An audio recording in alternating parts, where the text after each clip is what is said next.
அம்பேத்கர் அவர்கள். So PR Ambedkar அவர்கள் drafting கமிட்டிக்கு head ஆகிறாரு. அந்த கமிட்டியில் மொத்தமாக 7 பேர் அடங்கிய குழு இருக்காங்க. அந்த குழு யார் யாருன்னு பார்க்கலாம். ஒரே நிமிஷம். ஆக்சுவலாக இந்த குழுவில் மொத்தமாக 7 பேர் இருக்காங்கன்னு இல்லையா. இதோடைய சேர்மன்னு பார்க்கும்போது நம்ம பிஆர் அம்பேத்கர். நிறைய பேர் நிறைய ஆர்டிகல்ஸை உருவாக்கவும் செஞ்சாங்க. அதில் ரொம்ப இம்பார்ட்டன்ட் பார்த்தா ஆர்டிகல் 370 யார் டிராஃப்ட் பண்ணாங்கன்னு பார்த்தா என் கோபாலசுவாமி ஐயங்கார். ஓகேவா. இந்த ஒரு கொஷினே ஏற்கனவே வந்திருக்கு டிஎன்பிஎஸ்சியில்.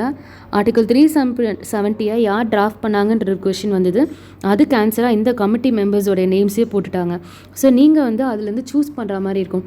ஸோ யார் ஆர்டிகல் 370 உருவாக்குனாங்கன்ற கொஷின் வந்ததுன்னா அதுக்கான ஆன்சர் என் கோபாலசுவாமி ஐயங்கார். ஓகேவா. அடுத்து அல்லடி கிருஷ்ணசாமி ஐயர். ஓகேவா. Next doctor KM Munshi. Alladi Krishnasamy